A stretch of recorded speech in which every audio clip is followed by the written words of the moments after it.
The trail of the 3rd Army and the 19th Tactical Air Command of the 8th Air Force is marked by more than 40,000 white crosses, 40,000 dead Americans.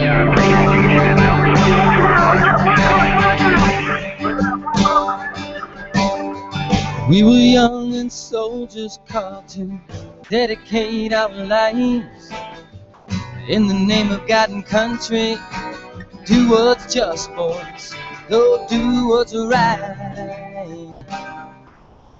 A hot band of brothers waiting on our chance to add one more page unto the victory dance. Here am I, Lord, send me, send me. Victory lies in the spirit of the lives of the men who died for me.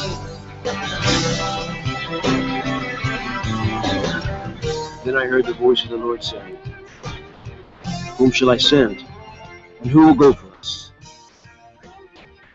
And I said, here am I. Send me.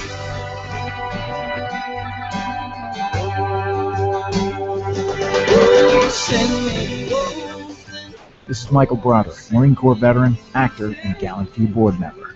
You are listening to the New American Veteran on Vets on Media. Now here's Carl Monger. Good afternoon. I actually remembered to mute my microphone this time. Hey, today is May 14th, 2014. I'm your host, Carl Monger, the founder of Gallant Few, and I am an American veteran. And let me make sure that I've got my guest hidden from the broadcast until we're ready for him. There we go. I don't want them jumping on here a little bit too early. Make sure my sound's right. Okay, so, hey, I am your host, Carl Monger, the founder of Gallant Few, and I am an American veteran. TNAV, the New American Veteran, is dedicated to those who said, here am I, send me. And we honor veterans, celebrate those who have succeeded in their civilian careers, and identify areas and resources that help veterans leverage their military experience into successful and rewarding lives after the military. Remember, Gallant Few's purpose is to prevent veteran unemployment, homelessness, and suicide. We can't stop 22 suicides a day, but we can stop the next one, and then we can stop the next one. And if we continue to stop the next suicide, then pretty soon we're going to make a dent in that 22 a day and make it go away. That'd be my dream. We fight the isolation that leads to despair and often ultimately suicide by connecting the hometown threads of our separate service into a functioning and nationwide web of support. And we challenge communities to take responsibility and leadership in transitioning veterans home. Gallant Few is everywhere, and Gallant Few is right where you are. This episode of The New American Veteran is brought to you by USAA. USAA, proudly serving the financial needs of the military community. USAA, we know what it means to serve. Let us serve you. I've been a member of USAA since 1981, too, if I remember right. It's been an outstanding organization for me. Today's show is dedicated to Command Sergeant Major Gunny Barreras. He's a prior Marine, first came to the 2nd Ranger Battalion in 1988, served as a team leader in 1st Platoon B Company for Just Cause, and participated as a 1st Ranger Battalion. And I'm not clear right now if he was a staff sergeant, if he was a platoon sergeant, or if he was a squad leader. But he participated in the Jessica Lynch rescue mission in Iraq. He was shot in the gut in Afghanistan a couple of days ago and was stable and expected to make a good recovery, but yesterday morning he passed away at Brooke Army Medical Center in San Antonio. Rest in peace, Command Sergeant Major Gunny. There's a lot of Rangers that are exchanging messages on Facebook right now because of his long service. And I believe his last active duty assignment, which he still was in, is as the Sergeant Major of the Army Marksmanship Unit. So he was a big contributing factor to our military and he trained a lot of Rangers. I never had the honor to know him personally, but I know a lot of people that did. And his loss is felt through the community today. There's a companion blog for this show, The New American Veteran, at gallantfew.blogspot.com. Look up gallantfew.blogspot.com. There I've written about the ongoing VA debacle. We're not going to get into that too much today. But on a personal note, I will let you know that I have a notice of disagreement, which means I asked the VA for something to be recognized as service-connected. They said, nah, you're denied. And then I submit a notice of disagreement. My notice of disagreement is 720 days old now. The VA says that their average notice of disagreement time from the time the notice of disagreement is filed until the time they do something about it is 320 days. Average 320 days. I'm on the long end of that average with 720. And it makes me wonder, excuse me, over this last year, the VA's talked a lot about their claims from new claim to decision. That time is being compressed and compressed and compressed, and they're doing much better in that regard. Now, my theory about that is what they've done is they've denied a large portion of those claims, which makes their numbers look good for taking care of those initial claims. And then when you file that notice of disagreement, now it makes the average notice of disagreement days look good because they're all a bunch of new claims. They're all under a year. So you think about working the numbers. You hate to be cynical like that, but I'll tell you, I have had some outstanding care at the VA by some individuals that are very caring and want to do right by the veterans, and I have been jerked around mercilessly by the system in terms of identifying things that are wrong and being able to expeditiously make something happen. Just about, gosh, I want to say it was maybe a year and a half ago, and I write about this in the blog, so I'm not going to get into it too much, but I needed to be seen for my hip. I had a total hip replacement here about 17 months ago, and it's something that bothered me while I was on active duty, but I never reported it because, as we'll talk with Ranger Streeter here later on, when you're in that environment, you don't complain about stuff like that because you're just glad that you're in that unit, and you got to do everything that you can to stay up, prove every day you have to prove that you're worthy of wearing that beret. And in those days it was black. Now it's tan, but that's a whole nother story in and of itself.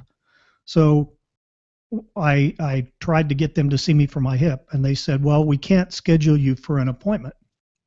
And I said, what do you mean you cannot schedule me for an appointment?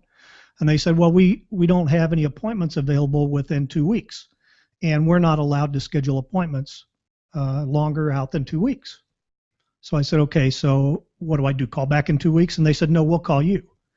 And I said, well, how are you going to call me if you, I mean, are you going to put me on a waiting list? And they said, no, we're not allowed to have a waiting list. But we'll call you and we can schedule you for an appointment within 2 weeks. And I'm thinking now, what they just basically told me is that they have a secret waiting list, and until they start funneling people off that secret waiting list into the 2 week window to make their appointments, your status is in limbo. You don't know what's going on. You don't know how long it's going to be till you're seen. You just wait for the call. That's been going on for years in the VA system, and it's done so that the folks that receive those bonuses at the VA can report that they have seen all of their patients within 2 weeks. They got nobody waiting more than 2 weeks for an appointment, which is flat out horse crap. And it's offensive that our system has gone to that, but there it is. So that's why I didn't want to get into this too much, because I could talk a lot. The other thing that I learned here is I was trying this week to get status on my claim, 720 days, and I call the helpline, and they're actually pretty good about that now, because you can enter your phone number and they call you back when they're ready to talk to you. It took about a half an hour. They called me back. I was right on, so I didn't have to stay on the line for a half an hour.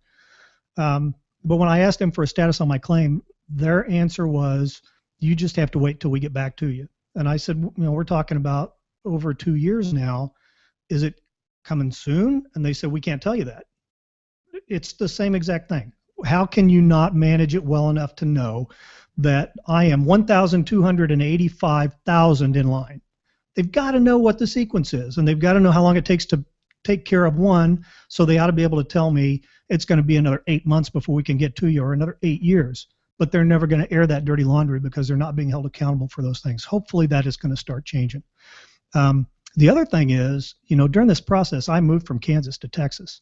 And if they send a letter to my Kansas address, which the forwarding has expired long ago and I've changed it everywhere, but if they send a letter and I don't get it, and there's a certain suspense date on there, they'll cut my benefits off, and they'll say, well, you're not responsive to the correspondence.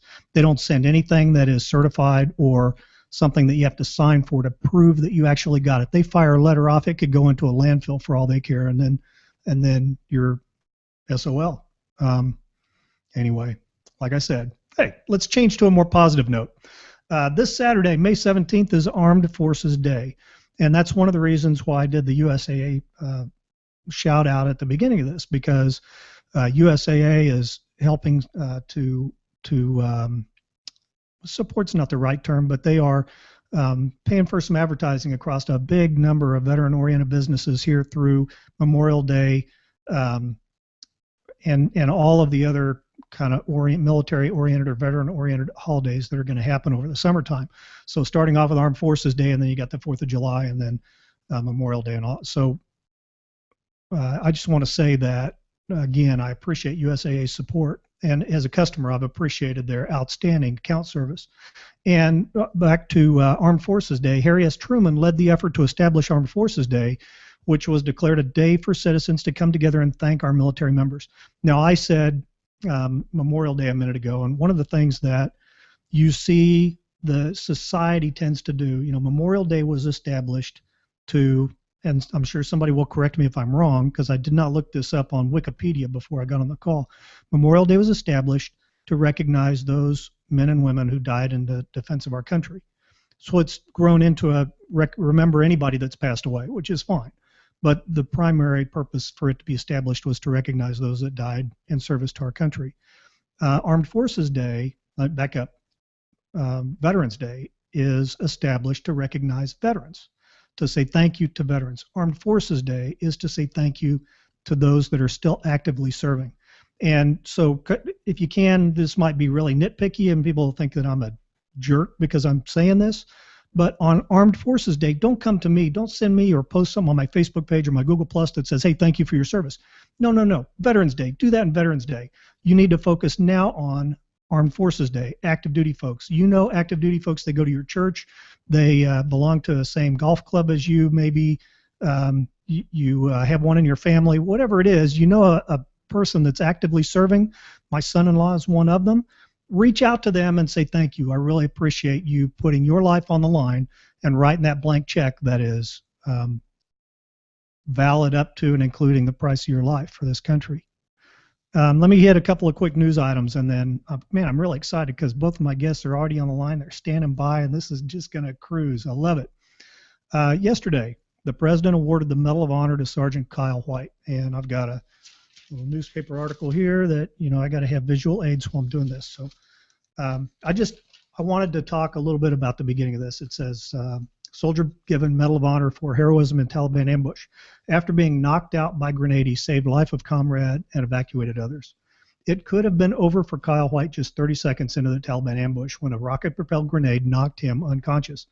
But he came to, and by the time the 4-hour firefight in Afghanistan was over, White, reeling from concussions and shrapnel in his face, had saved one comrade's life and helped secure the evacuation of other wounded Americans.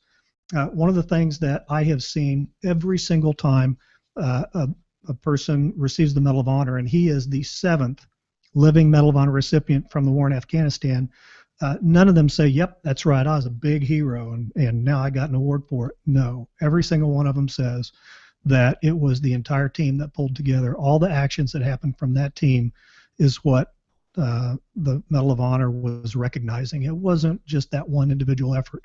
And White here, this quote from him, he said, the valor belonged to all the members of his platoon that day. Quote, battles are won by spirit. Without the team, there can be no Medal of Honor. That's why I wear this medal for my team.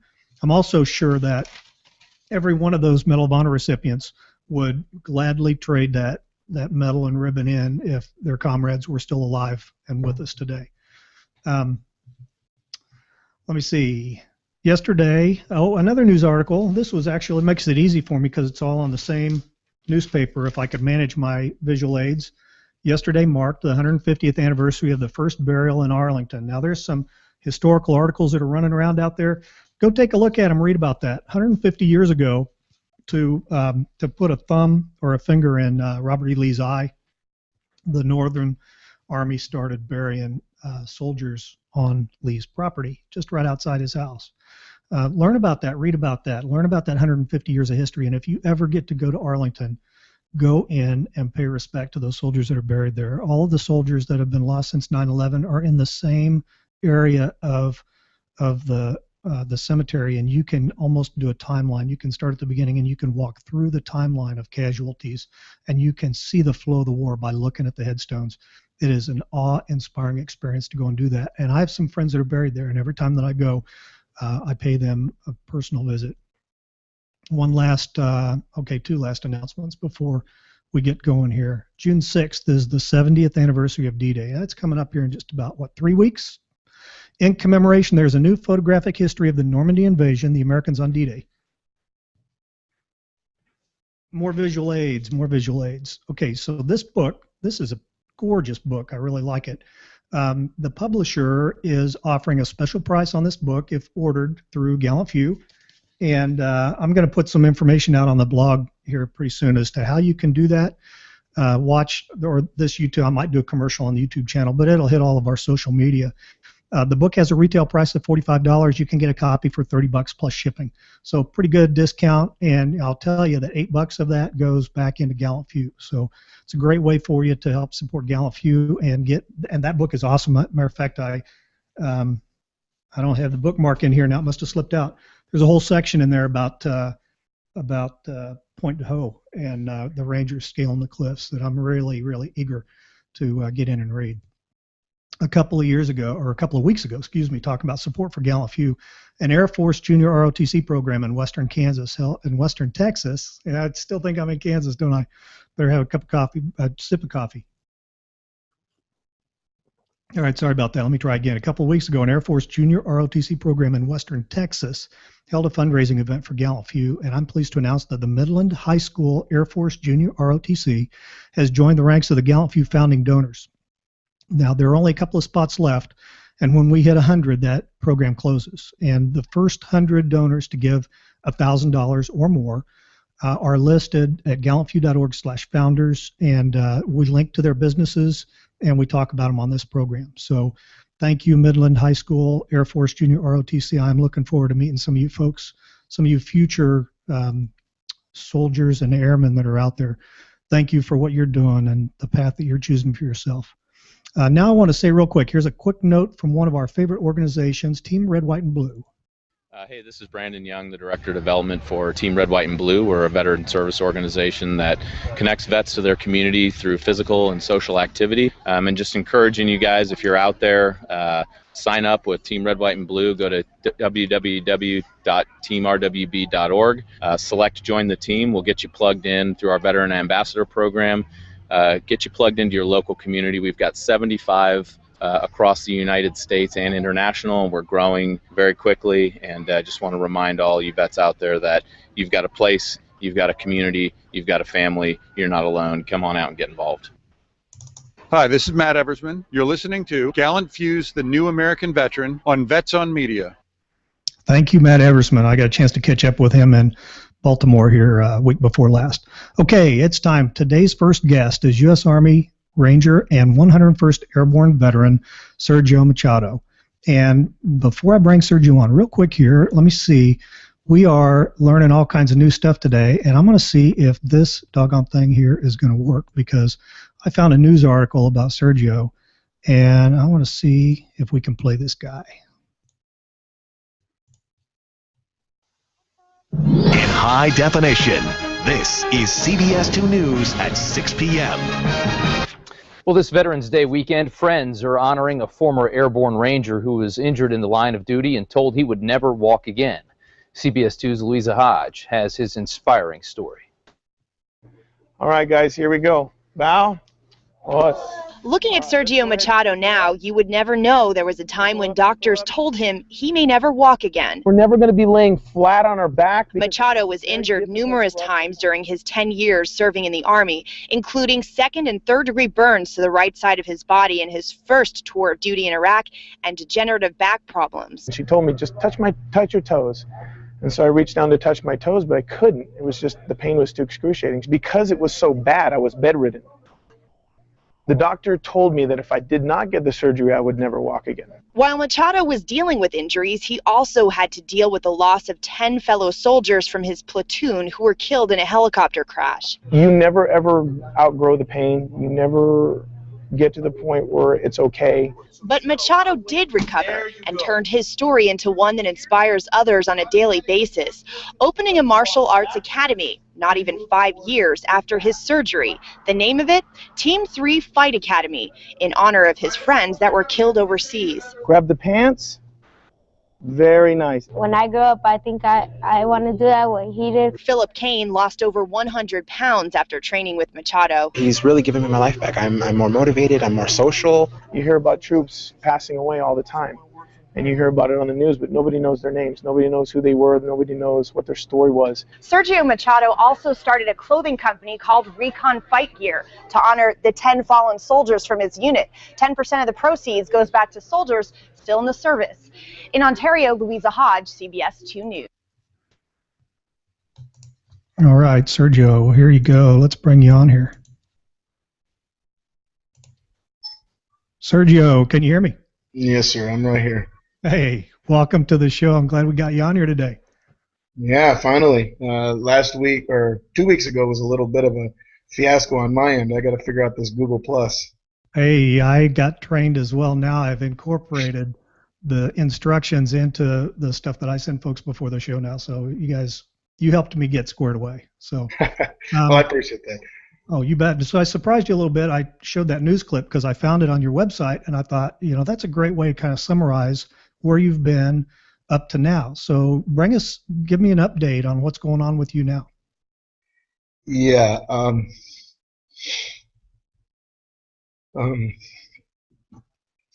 I don't think I was quite ready to see that. No. Kind of caught me off guard, Carl. Sorry about that. You're going to kick my butt next time you see me. Yeah, that's the strange thing, man. It's like when I came on the show last time, we were talking about how everybody deals with their PTSD and how everybody, kind of manages it and stuff. And I was telling you, like, for me, it wasn't, a daily battle where it was just completely overcoming my life. But there are moments when I'm not ready to see something or hear a certain song, or something just comes at me and I'm just not prepared to just shelter myself. And yeah, that was one of those. That helicopter crash happened in Hawaii, didn't it? It actually happened overseas in Iraq. Right before we were coming home, we actually got extended. We were supposed to be home July 4th, and that happened well after our extension. And we lost 10 of our guys and 4 of the helicopter crew. And yeah, so it was tough. I mean, each individual one of those soldiers had a story. One of them was my best friend. I mean, we served in the 101st and then ended up going to Hawaii. You had 2 brothers that were on opposite sides of the helicopter. One of the brothers passed away while the other one literally watched his brother die. I mean, you had fathers in there who just had, their kids, and they still haven't seen them with their own eyes other than pictures. I mean, our platoon leader was on that helicopter, and it was just catastrophic. And I mean, it was very, very hard to deal with, not only just for our platoon, but for our entire unit. Yeah, I about 6-7 months before I left active duty, 1st Ranger Battalion had a helicopter crash that killed 12 out of the 13 on board. And you want to talk about, I can't even describe how that feels in your gut when something like that happens. It's it's tough. Yeah. So anyway, that was a great piece that they did about you. But yeah, I got really fortunate. They did a real good piece there. Yeah. So I also am a fan. I guess I can't say I'm a fan. I'm a subscriber. It's like Hair Club for Men. I'm also a patient because I've got the degenerative back disease as well. How did you go from having those kind of injuries to world champion Brazilian Jiu-Jitsu? To be completely honest with you, I had this pain that was in the back of my leg, and it pretty much progressively got worse over a 9-month period to the point where I was on about 300 milligrams of MS Contin. That's basically, morphine pills put a every horse single day. Was that now? Put a horse to sleep. Those things. Oh my goodness! It was very, very strong, very bad. I was on quarters and bedridden for about 7 months, and I was fortunate enough to get linked up with a really good physical therapist who was a major who pretty much was able to pinpoint what it was. And I had 2 herniated discs in my lower back, and they ended up after a series of tests and MRIs and stuff, they went ahead and did the surgery. Now, the doctor that performed the surgery basically told me that if I didn't get the back surgery, that I would literally never walk again, and even if I did, that I'd never do sports again, and that it was just pretty much reclass time for the military. So, I've always been one of those people that if you tell me something that I can't do, I'm going to go out there and prove that I can. If not just to you, I'm going to prove it to myself that, this is not the end of my story. I'm not done yet.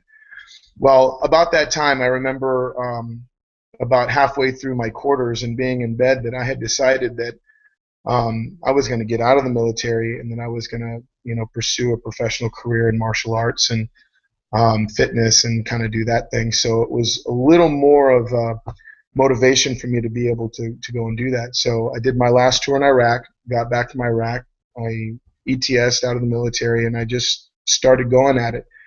And shortly after I got out, I got the pleasure of meeting a guy by the name of William Dr. Kessler. And this guy is an amazing chiropractor. He deals with a lot of the UFC fighters, professional athletes, gymnasts. I mean, any kind of high-profile athlete. This guy and his crew are absolutely amazing, and he has been instrumental in keeping me at the top of my game over the past almost 7 or 8 years now. So I pretty much just with staying physically fit and maintaining my body with Dr. Kessler, I think that's pretty much been the 2 main things I've been able to overcome my body. I find with mine, if I slack off for a couple of weeks, if I'm traveling and I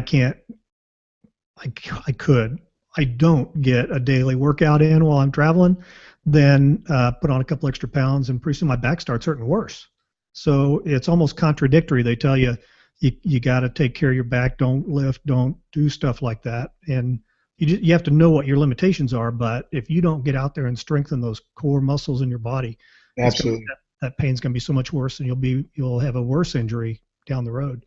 Except for when you get into the skeletal stuff, that's the degenerative disc disease. That's skeletal stuff, and it doesn't get any better. It just, you feel it all the time. Right. It's funny because when it comes to back problems, your core is like one of the main things that you want to maintain. Not so much sit-ups and crunches, but a lot of like hanging leg raises, toes to bar, knee raises, things like that, keeping that all those core muscles around your visceral area very, very strong. Toes to bar, you're not talking about the one where you put your arms on that big oak platform and your feet on the little bar and you order a beer?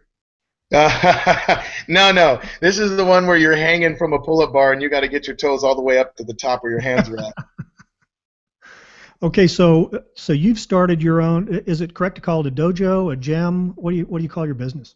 It's Team 3, Team 3 Fight Academy, Team 3 CheckMed. It's basically an academy.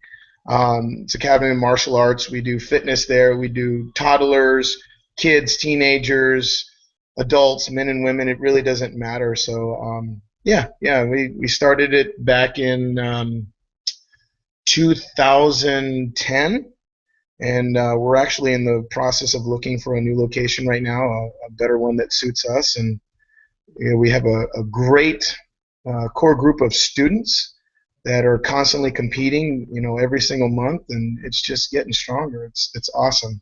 Where's the academy located? We're in Ontario, California, and we Ontario? have, what's that? Where is Ontario in relation to Los Angeles? Or we are about, I would say, 25 minutes southeast of Los Angeles. We're in the Inland Empire, so basically, I guess it would be Corona or Rancho Cucamonga area. Oh, gotcha. Okay. What have you found, bringing from your experience in the military to having your own academy. Can you talk about a couple of military traits that have helped you maybe make that academy a little more successful? You know what, honestly, in this business, there's a lot of money chasing. There's a lot of backstabbing and a lot of disloyalty.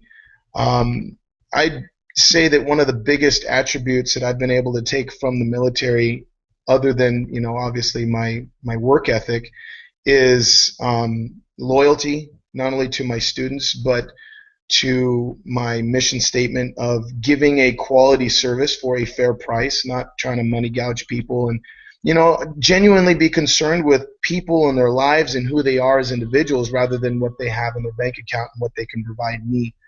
And what I find is it may not be as lucrative a business as somebody who is more financially driven, but it is, the rewards are so much better. You showed that clip, and there was a guy by the name of Philip Kane on there. He's a very, very close friend of our family. He's almost like my little brother, actually, because his mom used to be one of my babysitters when I was very young and my dad used to work. So, I mean, she's like my second mother. And I've seen this guy grow up, and he was well over 365 pounds by the age of 16 years old. He's never left his house. He didn't have a driver's license, really didn't have a job. He had no real drive in life.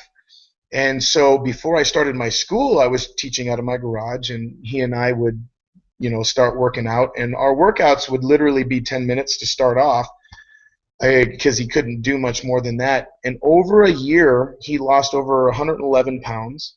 He got his driver's license, got a job.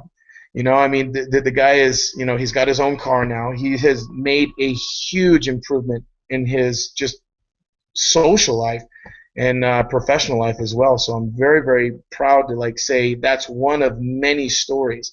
We got kids who they come into the academy, they get bullied at school, and without ever having to get into a fight, just what they learn from our academy, you know, the loyalty, the courage, the honor of being involved in something bigger than yourself. And they're very proud of, you know, my military background and what I stand for, and they kind of, like, you know, they take it on themselves when they wear that Team 3 patch. Like, Team 3 came from our Recon Scout Platoon. I was a Team 3 team leader. You know, they take on that code of ethos, and, like, they are very, like, proud to wear it, you know. And you see these kids, and they just walk around with their shoulders, you know, a little farther back and their head a little higher, and they're not arrogant, they're not cocky, they don't walk around like they're tough guys or anything. It's just they walk around with more confidence. And it makes me so happy to be able to see grades get better, relationships and families improve, and just, you know, overall just better human beings in the community. Yeah, that's awesome. You know, hey, based on what you just said there, I'm still experimenting with stuff here, but Ross Perot wanted to let you know how he felt about what you just said.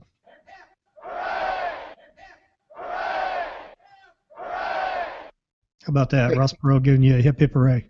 Yeah. Hey, you got injured not too long ago. Yeah, I've had a couple of pretty serious injuries over the last year. I broke my tibia and my ankle, complete separation right into the joint. I also had an AC separation about maybe 2 months ago. So yeah, I get injured quite a bit in the training. I mean, between, you know, the MMA and the jiu-jitsu, I'm also, you know, doing triathlons now too. So managing my injuries is definitely something I need to really stay on top of. I read somewhere a long time ago that runners are the fittest group of injured people in the world, or something like yes. that. Yes. Add MMA instructors in that as well. Well, you know what they say, you never go into a fight 100%, because if you went into a fight at 100%, you didn't train hard enough. Oh, that's absolutely true. Absolutely true. How can people find out more about you? Website, if somebody wants to find out how they can take lessons, get in the academy, what do they do?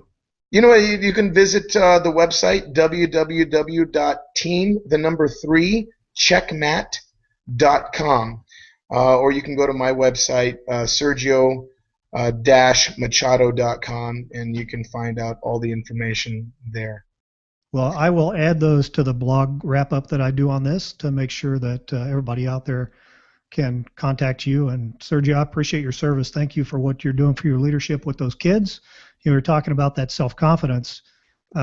When it comes to success in life, I'm absolutely convinced self-confidence has got to be one of the top 2 or 3 traits that you've got to have. And when you can look somebody else eyeball to eyeball, then your standing in their eyes goes up significantly just by the ability to do that. Absolutely. Oh, and real quick, I do want to say I'm really bummed that I wasn't able to get on last week because Aaron threw a challenge out at me. So what was that? Well, he said he wanted to go a couple of rounds, so this one's for you, Aaron, right here, buddy. I may have to come back, take a screenshot of that, and he can make that his profile picture or something. All right. Thanks a lot, Carl. Sergio, thank you for being on the show. All right, brother. Take care. All right, here, let me get myself reorganized here real quickly, and I'm going to play this while I get organized.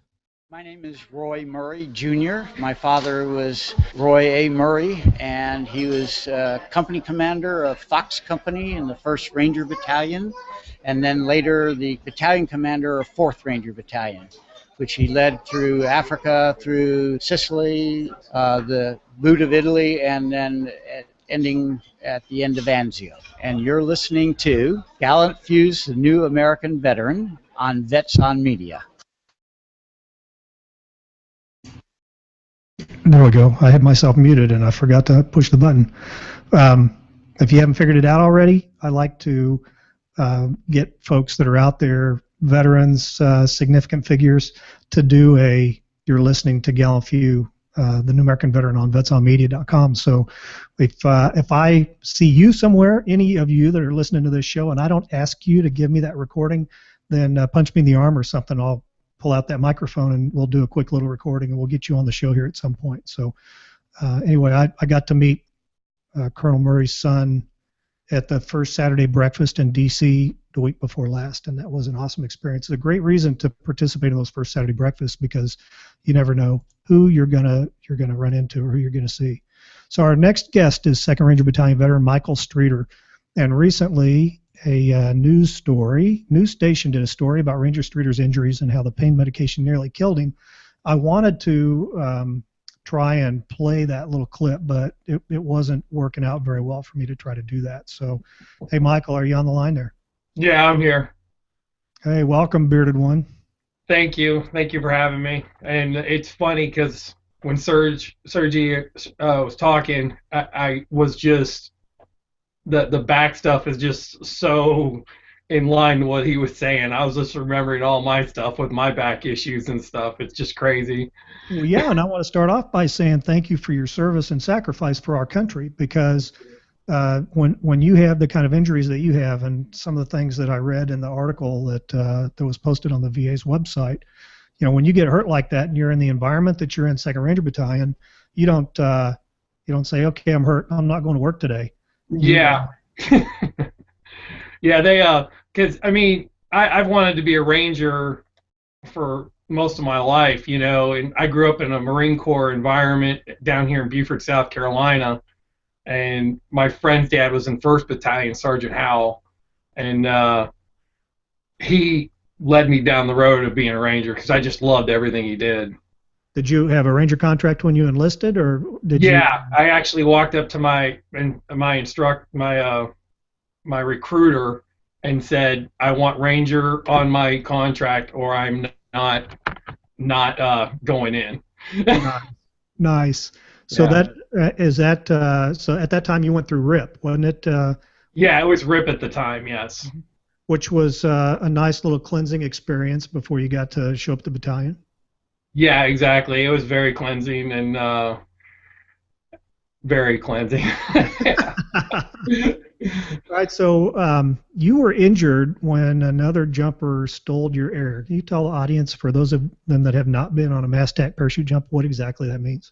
Yeah, we were jumping with the Jordanian Special Forces, and 2 of their guys got underneath me. They came into proximity of me and got underneath me, and my chute collapsed, and I started falling, and I just tried to stay in a tight position and I didn't pull my reserve because it was like really close to the ground. And, you know, they said probably the only thing that saved me was my chute poofed like right before it hit. Wow. And so that was like 100 feet that you fell, and then what kind of Yeah, injury? approximately. I don't know the exact. Yeah, well, you know that just the suspension lines and risers on that parachute's probably a good 40+ foot. Yeah, exactly. Double that, or you wouldn't have got that poof factor at the end. Yeah. So one of the, how long were you, after you got injured, how long did you stay on active duty before you got out? I was on well, after my injury, we were still doing stuff over there, and I kept basically doing my job in Ranger Regiment for probably till late '96. How long after you were injured was that? That was, I was injured in '94. I'm sorry, Yeah, June so '94. I was to give injured. everybody an idea. So you have these injuries, but you stay in that environment. Yeah. You have to And I prove- didn't really go to the sick call or anything, because we all know then if there's no bones bleeding and stuff protruding out of your body, you don't go. I mean, and I loved being a ranger. That was my goal in life, and I wanted to like go up from there to like SF and everything, and do all the good stuff that I like to do. You know, I mean, I was afraid of heights, and I jumped out of an airplane. You know, I conquered all my fears. Well, you'd be a good SF soldier because you grow a tremendous beard. I could work for like 6 months on a beard, and you wouldn't be able to see it. I'd still look like right now. I mean, and then after that, after my injury, we went to assault climbers course in Alaska. We went to Haiti. We did all these things, and I still kept going. And then finally in '95, March of '95, I had surgery. They figured out that, oh yeah, he's got some issues. I mean, and so then when I got to the doctor and got fixed and everything like that, then I wanted to stay in Ranger Battalion. And my first sergeant, Hugh Roberts, was phenomenal, and he loved me, and I loved being under his supervision and stuff, because we did great things under him. And he put me over in HHC instead of sending me down the road. And then I eventually went to the board, untabbed S4, E4. And, the promotion board, really? Yeah, and HHC 275. And I was in S2 over there until I left in '96 to go to the 101st. So, go ahead. Oh, then in the 101st, though, was my trials and tribulations. That's where my PTSD and stuff got really bad, and my brain injury stuff, because I was just acting out, lashing out at people, and I had a bad marriage at the time too. But professionally, they were throwing me from, I think I was there for 2 years, 2.5 years, and they bounced me from unit to unit because they didn't want someone who, I don't know what the reason was, but that's what. That's something that I've seen repeated a number of times in individual stories, because when you go from, Sergeant First Class Philip Kitts is a prime example of that. He goes from E1 to E7 in 8 years, and then has a traumatic brain injury, and all of a sudden everybody wonders how this guy gets so dumb. I mean, instead of putting 2 and 2 together, hey, somebody's had an injury that may have affected the things that are going on in their head, let's figure out how to address that. Instead of that, they're like, man, we don't want to deal with you. You're a dirtbag. Go over there. Yeah, and that's what I was receiving, because I had trouble processing stuff, and I still do now. And I mean, like, I stutter, and I can't process what I'm thinking sometimes in the words, and it just really, it just gets to you. And then, like, I had someone the other day said, well, you don't look like a disabled veteran to me, you know, and I just kind of laughed and was like, well, I guess that's your opinion. Okay, so I'll take a screenshot of Sergio's fist also for you, and then just show that to anybody that says that again. Yeah.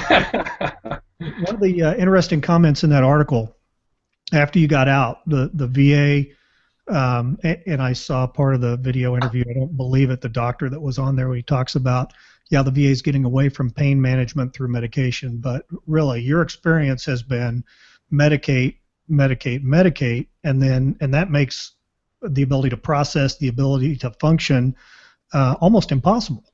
Yeah, I mean, because when I first got out, it took me 6 months to get into the VA because my VA guy, my packet sat on his desk for 6 months until I called him, and he's like, oh, it's right here. I'm sorry. And I was talking to someone at the VA one day, and they said, well, in order to get anything done at the VA, you have to do it yourself.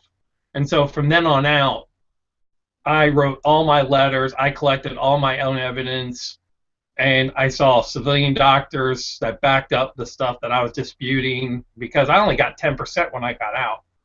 And then when I did get into the VA, they put me in the pain clinic, and they just medicated me. I mean, they had me on lithium, oxycodone, Wellbutrin, sertraline. I mean, the list is very, very long. I mean, I just was a nightmare to be around at that time. Yeah, and at some point, you said enough is enough. I'm going to stop. I'm going to wean myself off the pain meds. Yeah, I did. Okay, go ahead. I'm sorry. No, I was just going to say there's a quote in there where somebody at the VA said, well, you must not be hurt that bad if you don't need the pain medication. Yeah, that was my VA doctor. I actually was having so much trouble that I took my second wife, because I've been married 3 times through this whole thing because of all this. I took my second wife up there as like support or help for this doctor that I was having trouble with, because she just kept putting me on more and more pills. And she looked at me, and I said, you know, I don't want to be on all these drugs because I know what it does to my body, I know what it does to my liver, and I know what it's doing to me mentally. And she goes, well, then you're not in the pain that you're in, and you don't need to be here. She actually kicked me out of the pain clinic. Wow. And I went back to my urgent care doctor, who she put me on 1 pill at least, but then the mental health side of it put me on more pills like lithium and stuff, and ADD. They were putting me on ADD medicine, which was making it really bad and everything. I mean, I was bouncing from job to job. I had a great job with Disney because, as opposed to being a ranger, which I love to do, I'm also a big kid, so I loved working for Disney, and that was my second favorite job in the whole wide world. You weren't wearing one of those big animal costumes, right? Yeah. Yeah, don't I wish. I was just an engineer at one of the hotels here in Hilton Head. They have a vacation club here, so I was an engineer manager here. But I mean, I went through all this, and then last year it just came to a head because, again, the same signs were happening with me. My life was uncontrollable. I had done all the stuff that I was told to do. I networked. I went back to school to learn a new trade and everything like that. And I went back to school to learn to be a surgical technologist. And when I went to work at my first job, I lasted a month. They said they were taking me off the schedule because I didn't have enough experience. And I was at the point where it was like, you know, you're a piece of, you know, and you're worthless. You and I had a lot of conversations about that time. And one of the things that I remember you telling me is the VA put you into this program, trained you the skill, and then sent you out into an economy where the potential jobs all said, well, you don't have any experience, so we can't hire you. Yeah, they sent me right out of school, and apparently what I didn't know about the program, what the school didn't tell me was, if you're not hired by the people you do your clinicals in, you're not going to be able to get a job because everybody in that field wants 2 years of experience in the surgery room. You know, and even though these people hired me straight out of school, they said they were going to train me. But then I started running into stuff like one of the nurses went to my boss and said I reminded her of someone who beat her up and mugged her. And then it just seemed from my point of view that people were like setting me up for failure because I was at work every day. I didn't complain. I whenever someone said something negative, I tried to be positive about it. But after I lost that job and my wife and I, it started going downhill, that's when it started becoming really, really bad, and I just didn't want to go on anymore. It was to the point where it was I just couldn't live like this anymore. It was ruling my life. I mean, I'd be out in my neighborhood at 2 o'clock in the morning yelling and screaming at people, and it got to the point where it was just a nightmare. So what happened next? How did you turn around that nightmare? Well, my VA in Charleston had a new program in the pain clinic, and it was a holistic care, and you had to go to class for 4 weeks. So I went to Charleston for 4 weeks, once a week, to learn how to deal with chronic pain from Dr. Goebel, who was fantastic. They teach you with chronic pain, especially like with my back, with my nerve and nerve damage and everything like that. They're like, my nerve pain is, these are the things that you need to do. They gave us packets. We took classes. We interacted with other people in the class, and then I was sent to my holistic care doctor, who is Dr. Freeman, who was in that article or in that news broadcast, and he does acupuncture. And he gave me credit for what he was doing was he said he was a practical doctor for 40 years, and then decided that there were people that he could never help, and it always bothered him, and that he was always just giving them drugs to help them, and he saw that it never worked. So he learned the Far East way of doing medicine, and he implemented it in his patients here, and it was a life-changing experience for me. I mean, I was raised Roman Catholic and everything, and I had to really have an open mind, and I was willing to do anything it took to get better. And when I started doing it, we did acupuncture every week. It was great because I could go in, and instead of being treated like a number, he asked me how I was doing, what was going on, and he treated me from what I was telling him. So my treatments were never the same with the acupuncture pins. And so let me get this straight now. This is a doctor at the VA that's listening to you and then working with what you tell them instead of, okay, number 87, sit down, here's your prescription, see you in 9 months. Yes. Exactly, and that's what was happening to me all the time. And then if I came up with something else, they're like, you have to make a new appointment for that. And when I tell him, like, this is what's hurting, this is what I'm going through, he treats everything. And it's just amazing and he's very frank. And I like how frank he was and bold he was, because he looked at me and said, you're fat. You need to lose weight. He's like, you're ungodly big. I was 285 pounds last year. I'm down to 235 now from this. He said I had to change my diet. I had to cut sugar out, and I had to cut back on my dairy and carbs, because he said the dairy's not good with the acupuncture and the treatments that you get for PTSD and TBIs anyway, because the milk does something with your brain receptors or something like that. So I'm on almond milk now, and I'm more of a paleo diet where I don't take things that are processed anymore, and it has changed my world completely. I mean, I love enjoying what I do, but the most amazing thing was when he made me make amends to people I hurt in the past. That is not on the standard list of prescribed treatments for somebody that's got a back injury or things like that. I mean, that's holy cow. How can we get this guy promoted to be like the head of all care treatments? I have no idea. I've been trying. I have a friend who was on who works with Oprah, and I was trying to get him on there, but she didn't want to have anything to do with it. So this guy is just amazing. And maybe we can get him on this show, and I can talk to him, and that'll give a little bit better. We can disseminate the message by sharing the link and stuff. Yeah, I mean he's just phenomenal, and I did my amends I quit drinking. And with all this, he told me, you know, it takes a lot of tools to do this. I mean, my wife and I went to a counselor, but we had a counselor that we both liked. He said that's very important. You can't go to one where only one of the parties likes it, or you're not going to get anything done.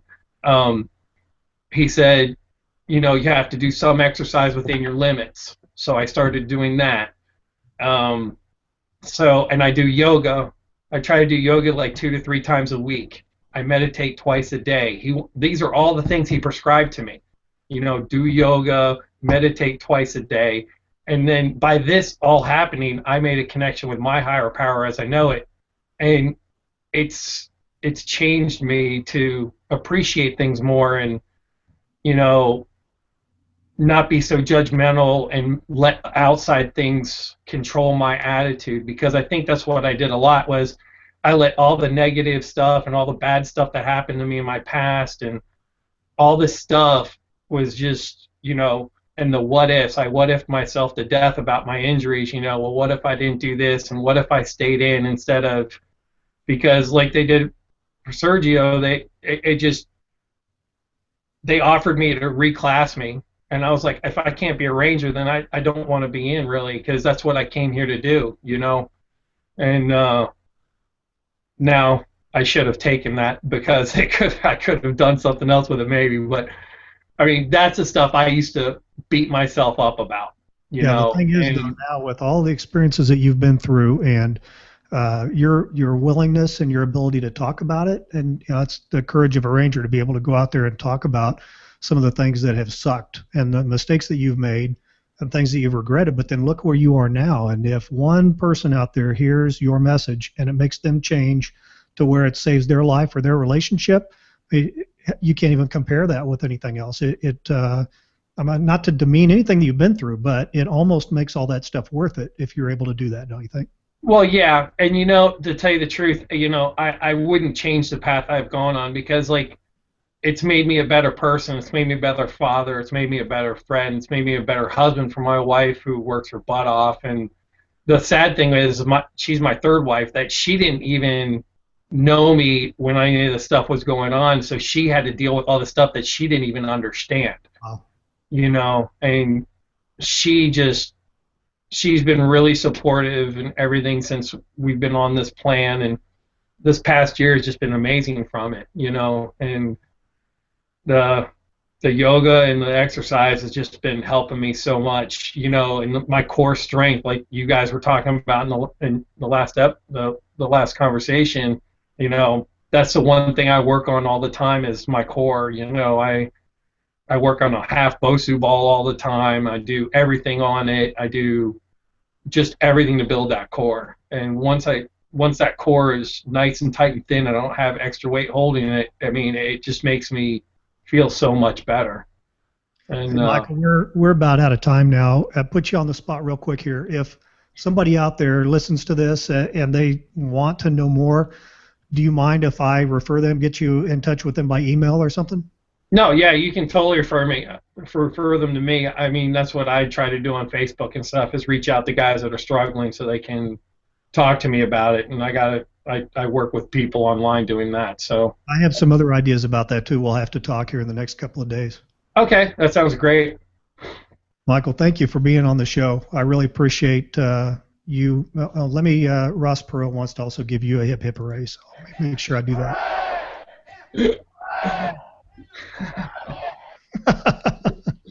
Awesome. Hey, buddy, it's good to talk to you. Thank you. Thank you very much, Carl. I appreciate it. Take care. Hey, we're coming down here to the end of today's episode. And again, this episode of The New American Veteran has been brought to you by USAA. USAA, proudly serving the financial needs of the military community. USAA, we know what it means to serve. Let us serve you.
That beautiful rendition of Taps is a public domain recording created by a soldier or employee of the United States Army and as such is not eligible for copyright protection in the United States. Kenny Thomas' song Send Me is used by permission of Kenny Thomas. All other work or recording is original work or used by permission. This has been a presentation of Gallant Fuse, the New American Veteran on the Vets on Media Global Network.